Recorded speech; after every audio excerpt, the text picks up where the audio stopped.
Hello नमस्कार दोस्तों, आशा करता हूँ कि आप सभी ठीक ठाक होंगे। मैं राहुल अपने YouTube channel Rahul GS world में आपका स्वागत करता हूँ। आज हम पॉलिटी का टॉपिक डिस्कस करने जा रहे हैं, इंडियन कॉन्स्टिट्यूशन, भारत का संविधान। ये बहुत ही इंपॉर्टेंट टॉपिक है, इसे हर एग्जाम में एक नया क्वेश्चन जरूर पूछा जाता है। तो शुरुआत करते हैं अपने टॉपिक की, इंडियन कॉन्स्टिट्यूशन। इंडियन कॉन्स्टिट्यूशन यह एक है कॉन्स्टिट्यूशन ऑफ इंडिया, भारत का संविधान।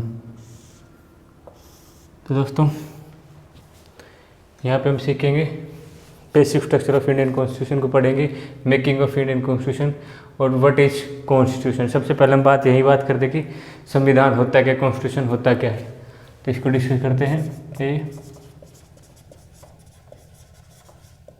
Constitution is a set of rules that guides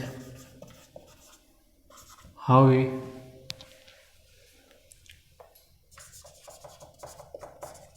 country, state or other political organisation work. तो दोस्तों संविधान नियमों का एक समूह होता है जो किसी भी देश को चलाने के लिए उसकी मदद करता है, कायदे कानून निर्धारित करता है। तो सब हम यहाँ पे पढ़ेंगे making of Indian constitution, Bharat संविधान का अंदर मेकिंग ऑफ इंडियन कॉन्स्टिट्यूशन। तो दोस्तों हम स्टेप बाय स्टेप इसको समझेंगे। सबसे पहले 1934 में एम.एन. रॉय द्वारा, एक हार्डकोर कम्युनिस्ट थे, इनके द्वारा सबसे पहले ये प्रपोजल आएगा कि भारत के लिए एक संविधान होना चाहिए। उसके बाद दोस्तों 1935 के अंदर, 1935 के अंदर पंडित 1935 के अंदर इंडियन नेशनल कांग्रेस ने इसको ऑफिशियली ये प्रस्ताव लाया, इंडियन नेशनल कांग्रेस की भारत के लिए एक संविधान होना चाहिए। उसके बाद दोस्तों 1938 के अंदर पंडित जवाहरलाल नेहरू ने स्पष्ट कर दिया कि भारत संविधान निर्माण के अंदर किसी भी बाहरी ताकत की हस्तक्षेप की जरूरत नहीं है। किसने निश्चित किया, सुनिश्चित किया? पंडित जे.एल. नेहरू। और दोस्तों अगला स्टेप 1940 से 1940 के अंदर अगस्त प्रस्ताव, जिसने इसकी लिए सहमति दे दी कि भारत के लिए एक संविधान होना चाहिए। उसके बाद दोस्तों 1940 में क्रिप्स मिशन भारत आया। इसके जो हेड थे वो कौन थे? सर स्टैफोर्ड क्रिप्स मिशन को इंडियन नेशनल कांग्रेस और मुस्लिम लीग दोनों ने ठुकरा दिया, अमान्य कर दिया। इसका रीजन था टू नेशन थ्योरी। इसका रीजन क्या था? टू नेशन थ्योरी, जो कि भारत और पाकिस्तान के लिए अलग अलग संविधान की मांग से रिलेटेड है। इसके बाद दोस्तों 1946 के अंदर कैबिनेट मिशन भारत आया। कैबिनेट मिशन भारत आया। इसके जो हेड थे वो थे लॉर्ड पैट्रिक लॉरेंस और 2 अदर्स मेंबर्स तो थे इसके भाई साहब। जो मेंबर थे हमने नंबर 1 पर थे, नंबर 2 पर सर स्टैफोर्ड क्रिप्स, जो क्रिप्स मिशन बाहर लाए थे। नंबर 3 पर थे A.V. अलेक्जेंडर, ये इसके 2 अन्य सदस्य थे और ये इसके हेड थे। और उस टाइम भारत के जो गवर्नर थे वो थे लॉर्ड वेवल। इन्होंने किसी भी मीटिंग के अंदर पार्टिसिपेट नहीं किया और उस टाइम यूनाइटेड किंगडम के जो प्राइम मिनिस्टर थे, बहुत इंपॉर्टेंट क्वेश्चन ये भी, क्लीमेंट एटली। ये आपके दोनों नाम याद रखने हैं। उस टाइम भारत के लॉर्ड और यूनाइटेड किंगडम के प्राइम मिनिस्टर। क्लीमेंट एटली प्राइम मिनिस्टर थे और भारत के लॉर्ड वेबल थे। इसके बाद दोस्तों जुलाई 1946 के अंदर पहली मीटिंग की गई संविधान सभा के लिए, और जिसके अंदर टोटल 389 मेंबर यानी कि 389 सीटें निर्धारित की गई। वो इस प्रकार से थी,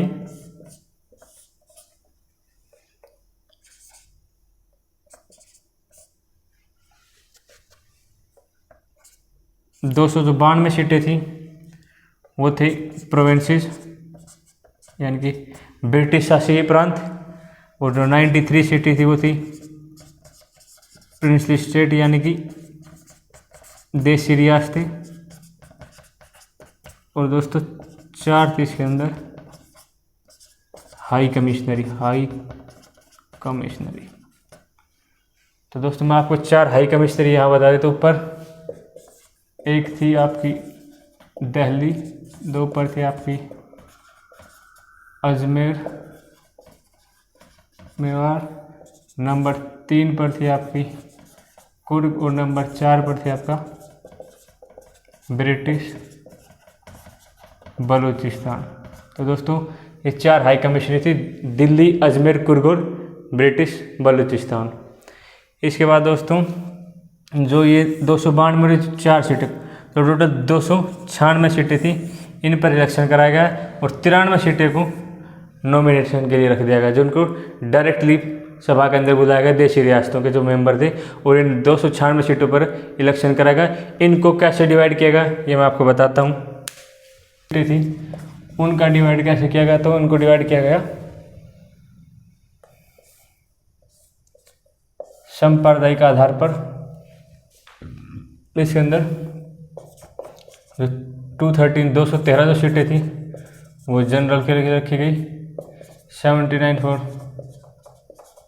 मुस्लिम एंड 4 फॉर सिख, और 4 सीटें सिखों के लिए। और इसमें विशेषता कहते हैं जो मुस्लिम और जो सिखों की सीटें थी उन पर केवल मुस्लिम कैंडिडेट और सिख कैंडिडेट ही इलेक्शन लड़ सकते थे, और बाकी जनरल सीट पर कोई भी इलेक्शन लड़ सकता था। तो दोस्तों इलेक्शन के बाद जो रिजल्ट आया, तो रिजल्ट इस प्रकार थे, 208 जो सीटें थी वो कांग्रेस ने जीती, 73 थी वो मुस्लिम लीग ने, और 215 जो सीटें थी वो अदर्स ने जीती। इसके बाद दोस्तों 9 दिसंबर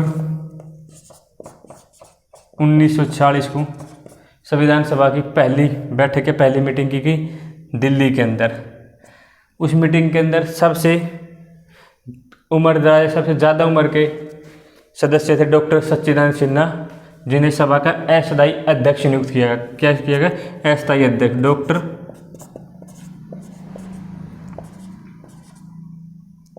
सच्चिदानंद सिन्हा, इनको क्या किया गया? अस्थायी अध्यक्ष नियुक्त किया गया। ये क्वेश्चन में कई बार पूछा गया। संविधान सभा के अस्थायी अध्यक्ष कौन थे? तो थे डॉक्टर सच्चिदानंद सिन्हा। इसके 2 दिन बाद मीटिंग हुई 11 दिसंबर 1940 को। दोस्तों इस मीटिंग के अंदर डॉक्टर राजेंद्र प्रसाद को सभा का स्थायी अध्यक्ष घोषित कर दिया, नियुक्त कर दिया। किसे? डॉक्टर राजेंद्र प्रसाद को सभा का स्थायी अध्यक्ष किसे नियुक्त किया गया? तो दोस्तों ये क्वेश्चन में कई बार पूछा गया कि संविधान सभा के स्थायी अध्यक्ष कौन थे? तो स्थायी अध्यक्ष थे डॉक्टर राजेंद्र प्रसाद। तो दोस्तों संविधान सभा की स्थायी अध्यक्ष के बाद कुछ कमेटियां बनाई गई, कुछ समितियां, तो उन कमेटी को डिस्कस कर लेते हैं हम। नंबर 1 पर जो थी स्टीयरिंग कमेटी को हम हिंदी में कहते हैं संचालन समिति, जिसके जो चेयरमैन थे, हेड थे, वो थे डॉक्टर राजेंद्र प्रसाद। इसके बाद दोस्तों नंबर 2 पर थी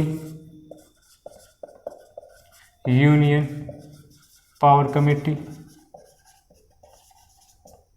जिसके जो चेयरमैन थे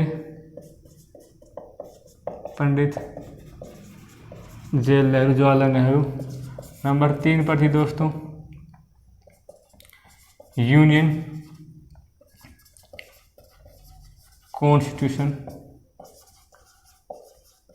कमेटी। इसके जो हेड तो भी पंडित जवाहरलाल नेहरू थे। इसके बाद दोस्तों नंबर 4 पर हम लेते हैं ड्राफ्टिंग कमेटी, जिसे हम हिंदी में कहते हैं प्रारूप समिति। ये one of the most important committee थी और इसके जो चेयरमैन थे वो थे डॉक्टर B.R. अम्बेडकर। ये सबसे इम्पोर्टेंट है डॉक्टर B.R. अम्बेडकर। इन्हें भारत का संविधान निर्माता भी कहा जाता है, कॉन्स्टिट्यूशन मेकर। उसके बाद हम बात करते हैं नंबर 5 पर फंडामेंटल राइट्स एंड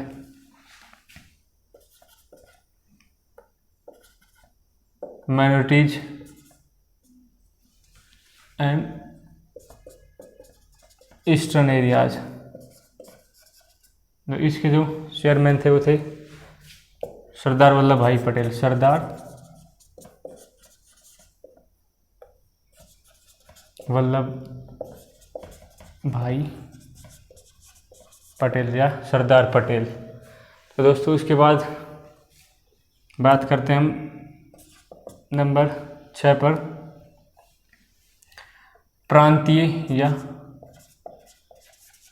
प्रिंसली या फिर प्रांतीय प्रिंसली स्टेट या फिर प्रांतीय समिति। इसके जो चेयरमैन तो भी थे सरदार पटेल। और नंबर 7 पर थी आपकी राष्ट्र ध्वज कमेटी या फिर नेशनल फ्लैग कमेटी। इसके जो चेयरमैन थे वो थे डॉक्टर राजेंद्र प्रसाद। ठीक है दोस्तों, कमेटियाँ थी जिसमें सबसे इंपॉर्टेंट कमेटी हुई ड्राफ्टिंग। कई बार इससे क्वेश्चन पूछा जाता है कि ड्राफ्टिंग कमेटी प्रारूप समिति के अध्यक्ष कौन थे, तो आप बताएंगे डॉक्टर B.R. अम्बेडकर। इसके बाद दोस्तों हम आगे डिस्कस करते हैं संविधान बनने में कितना टाइम लगा, कब बनकर तैयार हुआ। कुछ और फैक्ट बता देते हैं इसके बाद संविधान के बारे में। इसके अंदर 15 थी वो वुमेन्स थी, जो ये आपकी 292 सीटें थी जिनके विलक्षण आदि में 15 महिलाएं थी और 33 SC/ST थी। ठीक है दोस्तों, अब बात करते हैं हमारा संविधान बनकर कब तैयार। तो हमारा संविधान 26 नवंबर 1949 को बनकर तैयार हो गया था। उस समय इसके अंदर 395 आर्टिकल्स, 395 अनुच्छेद, 22 पार्ट्स, 22 भाग और 8 अनुसूचियाँ थी और 8 शेड्यूल्स, 8 अनुसूचियाँ थी। उन 395 में 15 आर्टिकल, 15 आर्टिकल 26 नवंबर 1949 से ही लागू हो गए थे। वो थे 5, 6, 7, 8, 9, 60, 324, 360, 367, 379, 380, 388, 391, 392 और 393। ये 15 आर्टिकल थे जो 26 नवंबर 1949 से लागू हो गए थे। बाकी सभी शेष आर्टिकल्स और शेड्यूल्स 26 जनवरी 1950 से लागू हुए थे। कब से लागू हुए थे? जिस दिन हमारा संविधान लागू हुआ था। अब दोस्तों इसी दिन को क्यों चुना गया, ये भी बात है। तो इसके पीछे की बात, इसके पीछे समझने के लिए हमें समझना होगा कि पहली बार 26 जनवरी को 1929 के अंदर कांग्रेस के लाहौर अधिवेशन में, कहा कि कांग्रेस के लाहौर अधिवेशन में 26 जनवरी को पूर्ण स्वराज्य दिवस के रूप में मनाना शुरू कर दिया और तब से लगातार हम इसको 26 जनवरी को पूर्ण स्वराज्य दिवस के रूप में मनाते आ रहे थे। इसीलिए इस दिन के संविधान लागू करने के लिए चुना गया। दोस्तों 24 जनवरी 1950 को मीटिंग हुई, इसके अंदर डॉक्टर राजेंद्र प्रसाद को डॉक्टर राजेंद्र प्रसाद को फर्स्ट प्रेसिडेंट ऑफ इंडिया नियुक्त किया गया। डॉक्टर राजेंद्र प्रसाद को भारत के पहला राष्ट्रपति नियुक्त कर दिया गया और 26 जनवरी 1950 से संविधान लागू हो गया। तब से ही हमारा देश गणतंत्र राष्ट्र के रूप में जाना जाने लगा। तो दोस्तों इस वीडियो में इतना ही। अगर आपको मेरी वीडियो अच्छी लगे तो वीडियो को लाइक करें, चैनल को सब्सक्राइब करें और अपने दोस्तों में शेयर करें। तब तक के लिए जय हिंद, धन्यवाद।